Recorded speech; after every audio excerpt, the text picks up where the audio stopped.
The record really quick Recording in progress. and then start.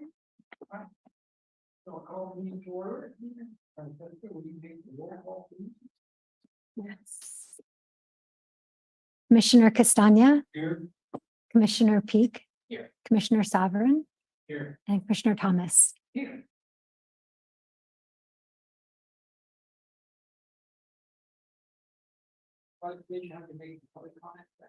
Yes, so there are two ways to virtually participate in today's Museum and Cultural Arts Commission meeting. You may join on Zoom using your computer, tablet, or smartphone, or you may call into the Zoom meeting.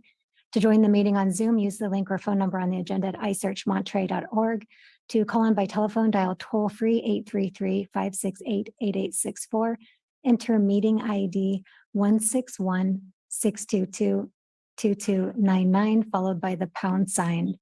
Public speakers are called on in the order that their hands are raised. We do ask that you join the meeting in time if you plan to make a public comment. Today's meeting is also streamed on the city's YouTube account at youtube.com/City of Monterey with an approximate 10-second delay, and on Comcast channel 25 with up to a 90-second delay.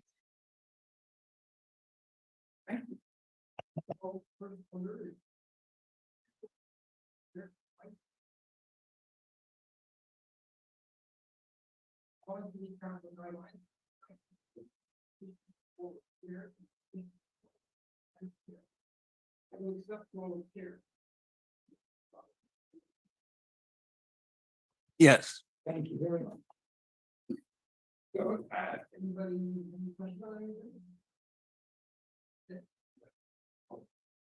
Sorry. I wish I could turn the microphone. Does There, anybody have any questions or comments? Yes, I have an annual speech I give at this time, All right. which some people have not heard. Um, This is not the way it was done for decades. It's not the American way. It often results in very junior members who've only been here about a year serving as chair or vice chair.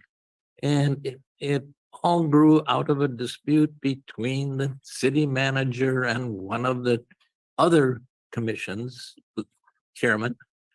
And as a result, we have what I think is a very poor procedure. That's all I have to say. Okay. Any public comments? Are there any members of the public who'd like to comment on this? Anybody out there on in the Zoom land out there? there are no public comments at this time, Chair Thomas. All right, then we'll move on to the next presentation. And actually, that is, I understand that Commissioner Peak, this is your last meeting. Yes. And so I'm sorry to hear that. Thank you. But I appreciate you, and I appreciate you coming on one of my tours. I really Yes. appreciate that a lot. Maybe you know. come on another sometime. All right. So I'd like to ask Brian if he has any comments about Commissioner Peak and.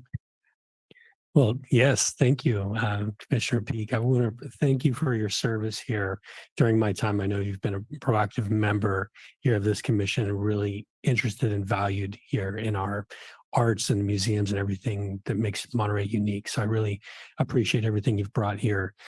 Prior to my time, I know you started here in March 2017, so 6.5 years here. So that's a lot of service and a lot of great work you've done here for Monterey. So we appreciate that. I know you're active on the ADA study for the Pacific Biological Labs, and that's something that has a lot of interest in our community about making that building accessible, more and more accessible. So all of your work will be appreciated one day as we look at where we can do on that.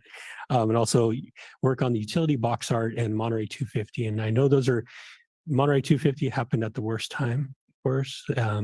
But our utility box art, maybe we can get that going again at some time. So whatever we can do to beautify and make Monterey unique. So we appreciate everything you do. And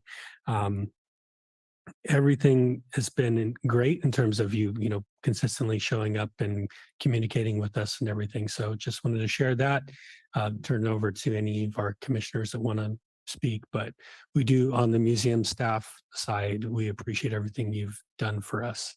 Thank you. Appreciate that. Any commissioners, anything else to say about it? only tangentially, since you mentioned 250th, we are coming up very soon to the 250th birthday of the United States of America. Not being as old as Monterey, however, I suppose that there will be celebrations in many jurisdictions. And I wonder if we indeed want to have any particular presentations or participation in the 250th birthday of the United States. Well, I think yes, I think we will, but I think at this point, we're talking about Commissioner Peak. Do you have anything to say about it? Commissioner. That's okay. Yes. Commissioner Peak has been a very supportive member of the commission, and I certainly personally will miss her participation. John? I would echo that and certainly invite her any time she wants to come back to our meetings. Thank you.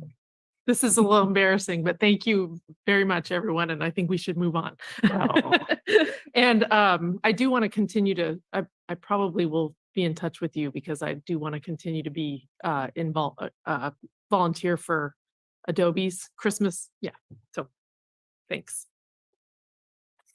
So are there any public comments out there? There are no public comments. Okay. No public comments. So next we want approval of the minutes from the May 4th, 2023 minutes. Are there any questions or comments or corrections? All right. So is there a motion to approve? So moved. Second? Second. So then it is, all those in favor? Aye. Then all. We're all passed. All right.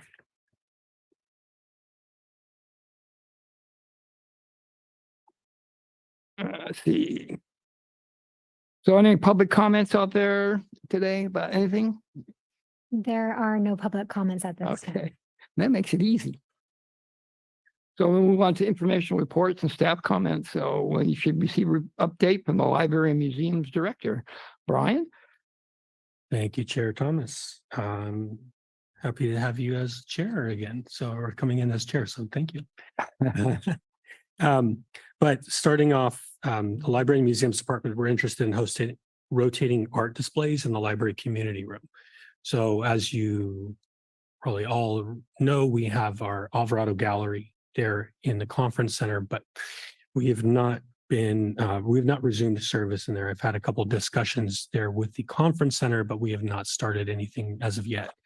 So the idea I have right there, and I had mentioned this to two of our commissioners who are absent today, but was to start hosting rotating exhibits there in the library as a space and in the community room, installing some kind of hanging art system in there because it gets more accessible. What we have a rotating art display, which is a teen art wall. If you go in the teen area, but that's about 20 feet up in the air. So it's not really accessible for changing out the artwork. So having something inside the community room, we would be able to use that for art displays, hosts. We could work also with Monterey County Arts to basically promote the call for arts and everything in there in terms of what we want to do. But it would be, I believe that'd be kind of an ideal way for us to restart a rotating art gallery space. I know from talking with the conference center in the past, one of the issues became that during certain conferences, there are buyouts. And so people buy out like all the displays and artwork. And so museum staff would actually have to take down or set up art for specific conferences out there. So this way we would have everything there in the library. It's secured. We can have an event. It's not going to be open to the public the same way that the conference center was, but we would still be able to restart and get art back into the community with some public arts on there. Along with that, bringing up with the prior chair, Evans, and mentioned with Commissioner Wachowski regarding holding concerts and events inside Colton Hall again, because I know that's been a highlight that we've been trying to figure out how to do that. And we don't have the cultural arts assistant position for this fiscal year unless we put a motion to put it on as a trust fund addition. So the thought is working with the library staff to help the library staff assist and or host and events, and we could work with music, poetry, different kind of events, which are live spoken word, acoustic events there, and then having the staff there assist with the different events there. The library staff of various have had different program coordination kind of experience with different music programs, different partners with poetry. So this would fit into that in terms of as a library and museums kind of oversight as a larger kind of department. Following up with our Page and Turnbull for Expanded Path of History, had a call with them again recently, and we're looking at meetings to be held in person over 2 days. And what I'm looking at doing is with them is having one of the meetings being a public meeting here or at another public site, and then having that we could have it at a community site somewhere related to where Expanded Path of History would be. But the first day would be an in-person kind of a community discussion regarding draft paths. And then the second day would be outdoor meeting, basically a walking kind of a pedestrian type of meeting around the path so that people could actually walk or, cycle, however they use their mode of transit for these paths. But that would get people along the way and then having the public encouraged to attend for public input on those. So potentially that would be the first Thursday and Friday of August, and moving forward on there. The collection assessment for preservation report for Colton Hall Old Jail and the Vault has been submitted to the Foundation for Archivists, FAIC, I forget the acronym right now. But I've sent the report to Commissioners Castagna and Sovereign as they were on this ad hoc subcommittee for that. So they have received that report, and I look forward to the next step of how do we generally publish these reports? Do they come to commissions? Do they come to planning? And I'm just going to figure those steps out before bringing it fully back. But I think it's a solid report in terms of really practical things that we could do for our vaults, for our displays, our photo collections, as well as for Colton Hall. I think it's a really just very pragmatic kind of approach for what we could do. And interviewed with Christian Balderas for KSPW regarding the Buffalo Soldiers, and thank Jordan for all of his work and getting all of that going. And we actually did it. I did the interview on the Lower Presidio Hill, the site, because I felt like, the site itself, the museum is quite dark inside, but thinking about this whole area, the Lower Presidio has history and importance to everybody. So trying to get more people out there to that site to visit the area. And then there was also they're interviewed with MC Weekly regarding the Monterey museums for the recent edition, and also worked with them for a historical thing on Robert Louis Stevenson. And the Monterey Public Library is selling museum merchandise with all proceeds going to the Museum Trust Fund. So we actually set aside a specific cash register button. So anything coming in there on our side, we sell, the funds goes back specifically to Museum Trust. And the items I've worked on creating are selling pretty well. The Pacific Biological Lab shirts, the lab pins, angel stickers, and angel card sets. So those things have all been just bringing in additional revenue for our trust going forward. And with that, happy to answer any questions or comments. Just one comment, the MC Weekly article was incredible. I mean, oh, sorry. The MC Weekly article is just fantastic, comprehensive, and lots of nice photos. Yeah. Very good. Thank you. That was a great connection with Pam Marino there to just kind of spend some time going over, and really wanted to actually go to the sites. So meeting at the lab, Jordan and I met with her over at the vault as well to kind of go through, because as you've seen, there's just a lot of real treasures in there, and I wanted to highlight that we have a number of treasures in there that I don't think the community knows about, that I don't think everybody really knows about everything that we have in our history there. And then as well as the, Colton Hall and what we could do, for trying to just improve access and improve support up there. So that was I spent several hours talking with her over a couple days. Have you gotten any response from the public about that article? I've had a couple people unofficially ask about process of nonprofits for either Pacific Biological Labs or Colton Hall, and people reaching out to me saying I appreciated the article and they appreciated the information on the museum. So everything I've heard so far has been positive from the community about that. Question, I may have missed it. I had to turn my hearing aids up. But was there in your report anything about the loss of the Presidio Museum because the Army wants to repossess? We don't have any information on that at this time. So anything about a loss of there, we're still in the lease with the Army at this time with the Presidio. So the city still has a lease of maintaining the lower Presidio at this time. I don't know what year that expires, but it's currently active. So we still operate the Presidio Monterey Museum, the Parks and Recreation maintains the grounds or contracts out for tree work, those kind of things. And we still have items stored at the old blacksmith shop. But there's no plans. I know there was discussion that Commissioner Wachowski mentioned before, but there was no solid date or timeline. That contract is still in place as far as I'm aware. I'm sorry, I didn't also catch the dates planned for the Turnbull meetings. What the public meetings those are going to be? The thought was to have the first meeting on August 3rd, Okay. which would be our commission meeting date. Potentially having it later in the evening so that more people would be able to attend.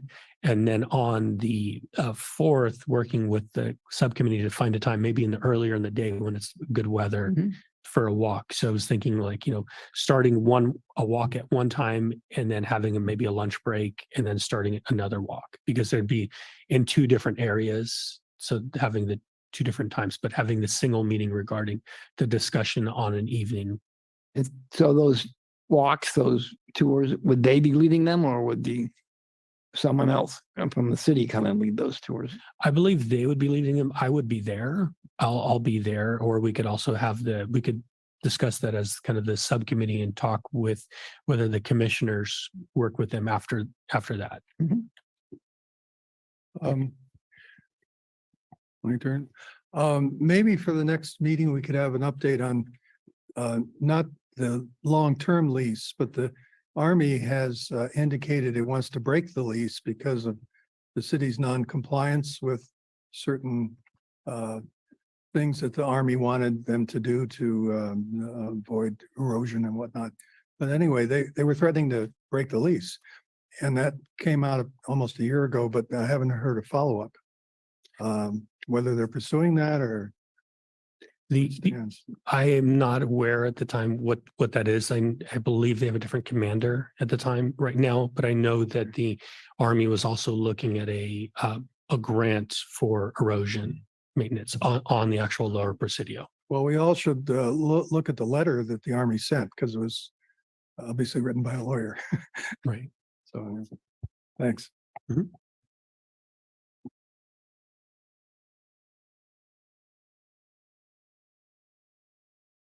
Any more questions? Thank you. So I think we'll move on to the museums with Jordan. All right. Hello, everyone.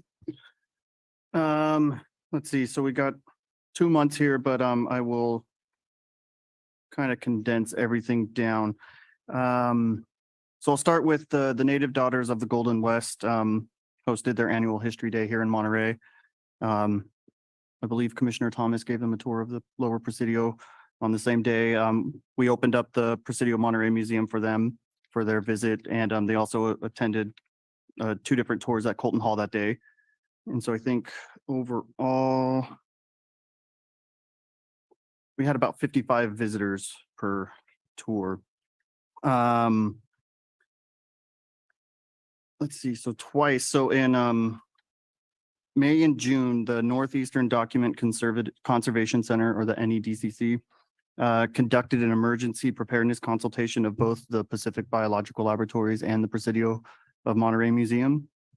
And both of these assessments just go over basic emergency planning to make sure you have things in place in case of an emergency, what to do, and also includes a walkthrough of the building inside and outside to go over any issues that may bring up, that could cause any issues in the future.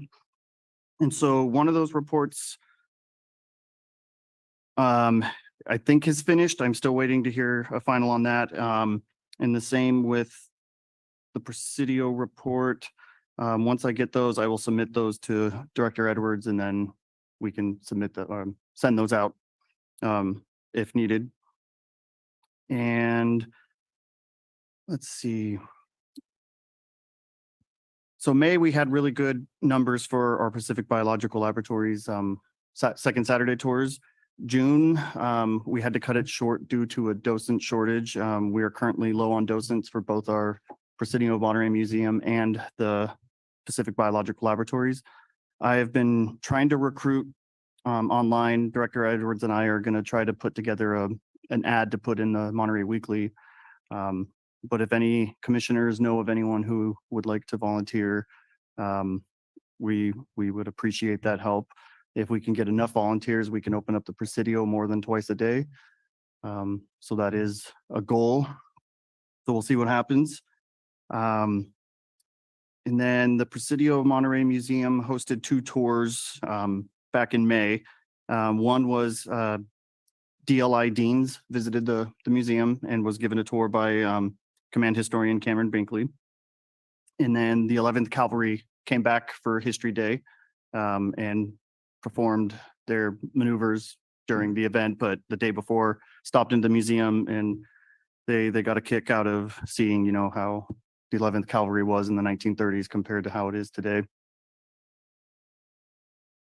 And let's see. All right, and then I'll try to get everything all in once in this, but as we all know, on Saturday, June 17th, the Buffalo Soldiers exhibit opened.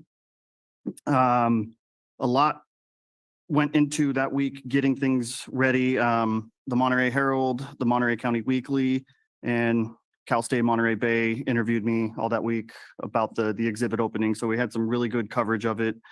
Unfortunately, on the Wednesday before the opening, I contracted COVID, so I was not able to attend. But I would like to thank Director Edwards for taking care of the reception and the grand opening, and the interview with KSBW that I was not able to make. And also Assistant City Manager Nat showed up and helped out too, which was a surprise. We also had some former museum staff members attend, Shelley Booker and Dennis Copeland. We had a Monterey Buffalo Soldier descendant, Anthony Powell, who we had talked about last year in the commission meetings. I know Commissioner Thomas tried to reach out to him in the past and we had no luck, but he responded to this email and he showed up. So that was great. We also had a motorcycle club called the Buffalo Soldiers come out and attend. The drummer of the rock band of the Killers attended as well. Wow. And then I'd like to thank our docents who worked that day, Dennis Kelly, Susan Murphy, and Richard Slepsky. They handled the museum all day in my absence since I wasn't there to help. Opening day, the unofficial number is 105 visitors, but I've heard from other people, my wife went and visited that day, that there was at least 100 people there when she came in. And so we just didn't have the coverage to get a proper count. And then we were open on Juneteenth as well, which brought in a lot of visitors as well. So we had 236 people come in that weekend, which if we look at previous numbers, I mean, that's almost half of a month's worth of visitors. And people are still coming in. And so that that ended up being a successful opening, and hopefully people will continue to come check it out. I've gotten feedback from docents saying that a lot of people just didn't know that that museum existed, but all of this news coverage opened it up to them. And so I'm pleased with how that came out. And the last thing I will go over is I have one more interview coming out later this month on the flags of Seminole Plaza. The reporter was interested in why we have old flags there instead of the modern day flags. And so I gave a history of, why we have the bear flag. We have a 30-star flag, I believe, 28-star flag, I'm sorry. A flag from 1770 for Spain. And so I explained why we have all of those flags there, and the representation it's because of when those countries took over Monterey and Alta California. Those were the flags that represented them at the time. So that will be coming out sometime this month. It was supposed to come out last month, but it keeps getting pushed back. So I will update Director Edwards on that, and hopefully all of you will find it. And I will end there. Anybody have any question? I'd like to compliment Jordan on the exhibit, the little write-up pamphlet that's given out. He did a terrific job, and the publicity that he generated was great. And it does raise in my mind, what mechanism does the city have for alerting visitors to what is available like this? Certainly there should be some procedure or channel or something that makes this known to a broader audience. Well, I know for this exhibit, I got together with the communications director, Lori Huelga, and we drafted I'm drawing a blank. We put out a press release, and that went out to the public and all the news agencies. We also worked on social media presence. So the city's official social media shared it, along with the museums and cultural arts social media shared it as well. Other than that, I don't know what more the city could do. It's on our website. Director Edwards, I don't know if you have. I would just say, like, for special events, we often put those on our calendar as well as our city calendar for different things. But the Explore Monterey, the maps and the handouts that we distribute, which I'll be talking about just shortly, but those kind of things first ongoing, where this is like, this is now part of our regular exhibit. This isn't like a rotating exhibit in terms of the Buffalo Soldiers edition, but those kind of things are on something that the city and the museums does purchase and actually pays to distribute. So those Explore Monterey maps and brochures that you see around that highlight the Presidio Monterey Museum as a site, or the Lower Presidio as a site. And I think having those actively on site so that people can see that this is a place I can go to, because I can see, like, if you're driving down or walking down Pacific and then it's an on-ramp coming on, it actually is really confusing, because you see these do not enter signs right near the entrance of the Lower Presidio coming on there. And then the other side, coming on the Lighthouse Curve, coming from New Monterey, you have to turn and make this really sharp turn in this walking path back just to get to the Presidio Monterey Museum. But highlighting our programs or service without a consistent budget for promotion, because a lot of, private events, they will pay for promotion. They'll send out flyers everywhere. But we did, as the city, we have a good relationship, I believe, with our media partners, as well as just different agencies. So when we put out a press release, people picked it up. People put it in there, and then when we put it out in the city newsletter as things to go forward. So it came up on, as well as mentioning it during council meetings and mentioning it during different sessions, public sessions, and I shared it with Historic Preservation Commission and our other commissions in the city that may have interest in this kind of the publicity for this opening was great and it got a good response, as Jordan said. But on a continuing basis, how do we get this across to people who, will be coming in next month and the month after? I don't see where we're getting that done. And I think that goes back to what's your communication budget, because most museums that are out there that are private museums will, if they do not have a marketing and communication budget, which could be extremely high, and actually having people that are, their role is communication. Because if you do, for example, if you're on social media, Facebook and Instagram, and you want to do targeted ads, you pay either per ad or you pay per length, you pay for demographic, you pay for specific aspects of it, and those charges can rack up really fast.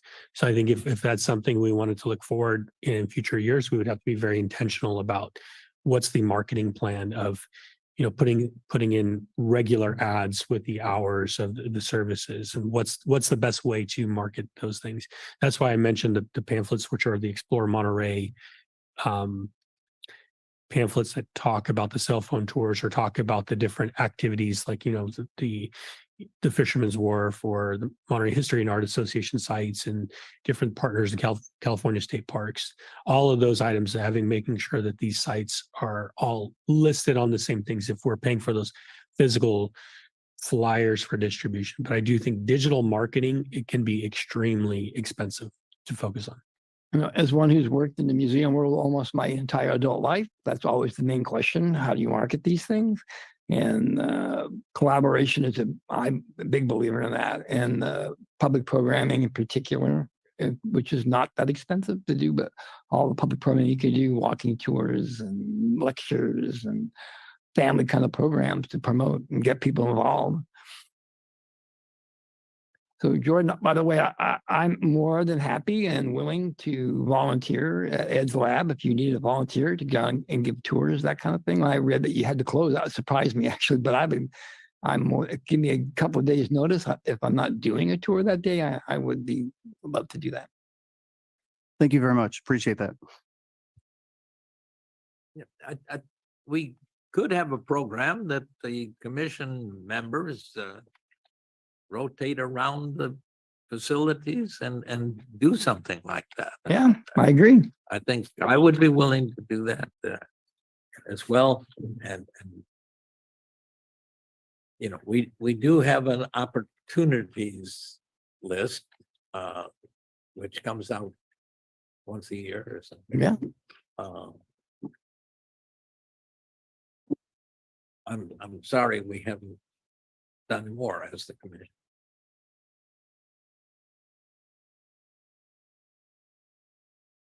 Thank you, Jordan. You see, with the new haircut and all, you've been very busy. Maybe I should learn something. I don't know. So we'll move on to Brian and is it the Story Digital Resource Project? Thank you, Chair Thomas. So I'm going to try to share Francesca, can I share my screen, please? Thank you.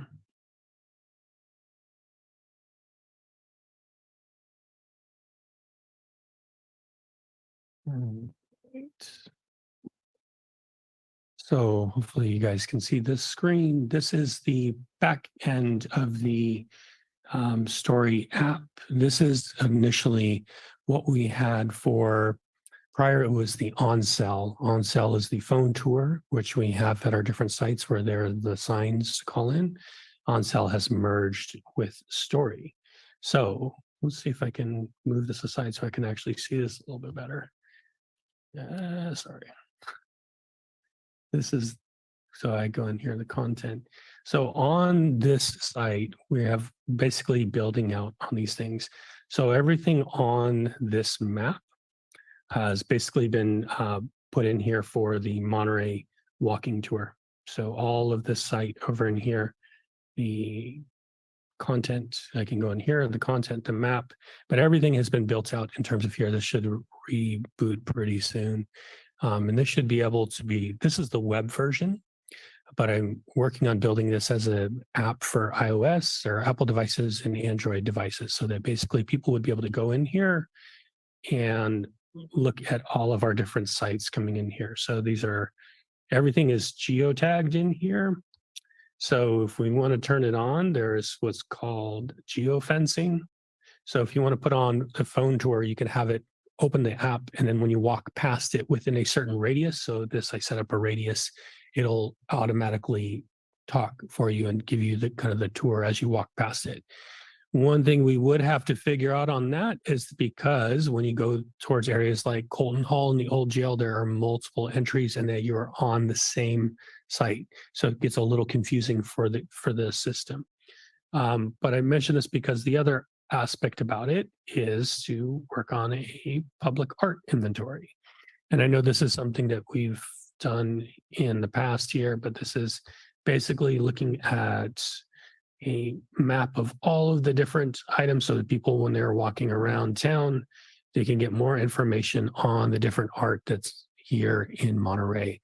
So I worked with some service learners from Cal State University, Monterey Bay to upload the content, but also walked around town taking photos of our different artwork out there and looking at past inventories to basically see, okay, what is actually on our list? So I'll go here. So basically, if I can pop this open, this is not the mobile view is a little bit better, I believe. This is just the website view, but if you came onto the website, this is technically what it would look like. You'd have the home page on the bottom, the map, the keypad, so you can still use that keypad and just dial in that 3-digit number and get it to audio tour if you'd like. But you can go through and do a walking tour of public art, and it would, based on where your phone senses you're at, it'll show you kind of where the item is in the artwork is on there. So if we go here to Monterey Public Art, I'm going to look this up, and I'm not geotagged in this area, but I can go here to, this guy knows landing. This is over. This gives us a short description on the item, and this is basically over there at the post office. And then I can go here to the next. El Cordell, One Voice Mural. And so a lot of these items, this is just to give people, I haven't added all of the content yet. I've been working on adding a lot of the content. Once the content goes in there, it gives you just a update of who owns the artwork, when was it created, and a short description. And what I found is that we have artwork that does not have, out there in the community, doesn't always have a description on it, where we do have in our records. So I felt like having this, which would highlight for people that want to know where is the art in our community and why was it created. So Taking Flight, Great Blue Heron, and a lot of these things are on there. So this would most likely go live in the next, I'd say, 1 to 2 months as an app, and we can test this out. And really, there was an additional cost for developing the app, but we already pay for a contract for the service through OnCell for the cell phone tours. So having the app in addition, I think, is going to help highlight this. The other thoughts that I had on this too, because I can see these are actually color coordinated, like the dots. I just put the art as this kind of turquoise blue, and there's a dark blue for the kind of the current Explorer Monterey. I was looking at potentially doing the cemetery tour, because I know Dennis Copeland worked on that before with the cemetery regarding there's a highlight on the cemetery site, but it's just a PDF map. But if you could geotag the map, because if you want to say this is where Ricketts's ashes are, you'd be able to go over there and find it by geotagging the site. And it makes it a little bit easier for people to find things on there. And these are, because it's also digital, like if we're adding new sites on here for kind of upcoming path of history, I think it's a lot faster that I could color code and actually add on this home site what kind of additional tours we want to do. So all of these are basically on here, and about City of Monterey Museum. So just wrote that in there. But I've been working on this, the current, the current public art walking tour. I'm working on this, starting with English, but adding in the content for Spanish. Our service learners completed their time. I have a lot of it just in text, form that we just spending the time to actually get all of this in there is going to take a little while, but I'm hopeful to have this and just really continue to build it out. But it's just a way to, as I was saying, just highlight our resources that are out there in the community, and happy to hear any feedback or any thoughts, suggestions for how to organize it. Because the thoughts that I had was regarding, do we create a specific walks for cultural artifacts that are in there, or arts? Is it arts and cultural artifacts? Because as walking, I did a lot of walking throughout the area and just kind of like taking note of different things that were on our list. And like I was saying, we have different inventories over time. And some of the inventories had items that have been deaccessioned or items that have been added that are not on our list. So I was taking photos and adding content, but there's also stuff from, Cannery Row Business Association that's been added, like along the rec trail. We have murals over there. We have community murals like at JACL, and adding some of those additional items on there, or things like our anchors, and we have just things, cannons that are around the city. And do we want to add stuff like that in cultural artifacts on there? So happy to hear any feedback or questions. I've always wanted to put together a map of the cannons and anchors that you find around Monterey. It could come from different sources, and there's some interesting stories about some of those cannons in particular and why they're buried where they are. But also the audio text. So listen to some of the audio text, especially the stuff on Canada. That's from the old stuff, isn't that? Yeah, so Yeah. all of the audio that's on here is still original. And Yeah. I think that's, Because I wrote a lot of that Canada stuff, so I recognize that. So I'd never listened to it before. So I do think we have to, there are a couple panels, especially at Lower Presidio, that have been added that are not on this map either. And they haven't been translated. So we need to get those on here and looking at whether we want to just have that specific one, the on-sale tour, kind of as its own with the audio, or do we want to translate the other ones to audio too? Because that is just an additional kind of workload in terms of like staffing or having future service learners from CSUMB kind of work on that content. I don't know how much in the weeds you want to get, but the little arrow with the blue heron is not quite right. It's much closer to the Fremont. The other thing is that there's those blocks of granite that I forget the name of it. There is a plaque there, and it's a artwork, but the plaque is level with the grass, and the grass grows over it. It's basically functionless. As a minor project, the plaque should be moved and stuck on the first block of granite so that it can be actually seen by people so they know what they're looking at. That's No. the Anza Trail. Yeah, exactly.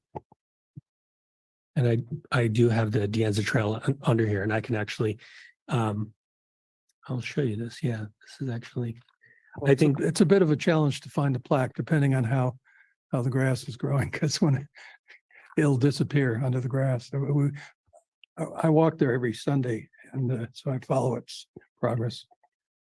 so. Let me see if I can share this with you. I'll just show you, Sarah, if I can edit this real quick. But generally it's fairly simple because here on the Taking Flight Great Blue Heron, I'm just going to pop, and it's right up back over here. And now I'm going to go here, save and back. And Superfluous. I think they should just turn it off. It looks better without it. Mountain, the blue heron, you mean? Yeah. Yeah. Concerning translation, you can also ask DLI. Students have done that for us in the past. yeah, I think that was the thought. I think when we had the CSUMB, the service learners, we had a Spanish language, somebody whose Spanish was, she was fluent in it. So I had her just translate everything we had into Spanish and just into text. But then having, because a lot of the records were incomplete, I knew we'd have to go back it's on there and to figure out what we want to do. But I think, for this, I think that's what I mean, like going back and editing it, because sometimes you type in the address and the geolocation is not exact. Right. And so that's where we have to go back and looking really at things like that's why I physically had to walk, because when I'm walking the rec trail or I'm walking at San Carlos Beach and you want to look at where the Packard Memorial is and where the plaque is and everything, you have to be really specific on what those things are, because I think people, when they're using that GIS data, like, just to really see where it's at, I think is important. And it's, as in like the Lower Presidio, where the markers aren't always correct on what's on like a Google map or what we've had on there before. So that was like initially going back to the, so I have to spend some more time on that, like in terms of our walking path, because since it's been transferred from on sale to Story, some of the addresses didn't really connect correctly. That's a lot of editing. But if there's any kind of themes, as I was mentioning, like Chair Thomas was mentioning, the cannons and anchors, and that's where, because I've seen that a number of them are around, and I think if we were to do something like that, getting the stories accurate and getting everything on there, because there aren't always plaques, there aren't always information, and that's what I found would be really interesting on a site like this, is because we could direct people that have those questions to something like this that has an active map, and then we have the information listed in there, like approximate era or ownership and story about it. And that's really, I think the app would be free for users, but it's just, to me, it's something to really highlight the historical nature here from Monterey. This would also be perfect for Steinbeck. You could do Steinbeck's Cannery Row and go to locations that are mentioned in the books, but they're not there anymore. I'd like to thank you, Brian, for this work. This is, a beginning of an answer to my earlier question. Well, what are we doing to make all of our assets visible? And this is a very, very important project. Thank you. Yeah, I agree. Appreciate it. Thank you. Anybody have any questions? Any public comments out there by chance? There are no public comments, Chair Thomas. Sorry. Thank you, Brian. I appreciate it. So we're to the point we have commissioner comments. Any comments today? Commissioner Sovereign? No comment other than what I've All right. already thrown out. I have a comment. Wonder how we're going to replace the irreplaceable Yeah. late. What's the procedure for getting that replacement? Not that should be approved. Yeah. How does that proceed? I believe, well, we've communicated with the city clerk's office, and I believe the position is posted 20 days, I believe. Within 20 days of the vacancy. And so since it's not until tomorrow, will be posted within that time, but then there'll still be some time for the mayor to appoint after. I'm sorry. I couldn't hear. Oh, sure. Because today is her last day and the position becomes officially vacant tomorrow, the position then will be announced within 20 days of the official vacancy, which is tomorrow. We'll send you all an email when it's posted. So if you have anyone that you want to recommend, you can also forward that information to them and we'll include you. Thank you. Thank you. I just want to point out that we at Monterey JCO last Saturday, we held a special event program that really focused on Roy Hattori and the Monterey abalone fishery. And Roy was important for a number of reasons. Roy was born in Monterey in 1919 and is the only what we call Nisei diver in all California, which means he was born here, second generation. All the other divers came from Japan and with just a few exceptions returned to Japan. And we really focused on Roy's accomplishments, one of them being that he was the true discoverer of the white abalone, which is a real big deal, but he never got proper credit for it. And so we're working to try to change that, to make sure that his name gets added to that.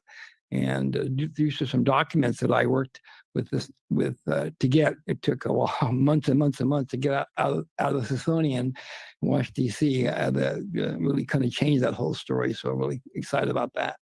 And we had like 150 people there, mostly within the Japanese community. So it was really a great event. And so that has been videotaped, and we'll post it up on our website. And I'd like to be able to figure out a way to post it through the city as well, because I think it's a really community story. So it's a really important story. And again, I want to thank Commissioner Peak also. Yeah, thank you. And I didn't get to make my comment. Oh, you're right. And that's where. Can I make a comment? I'm still here. For 5 more minutes. I'm really glad to hear that there will be the rotating art happening. That is one of my favorite memories of being on this commission, is going through art and deciding what should go up and all of that. When we did it for the conference center. So I'm excited about that, and great work on the story stuff too. Thank you. So our next meeting will be on Thursday, August 3rd. And with that, meeting adjourned.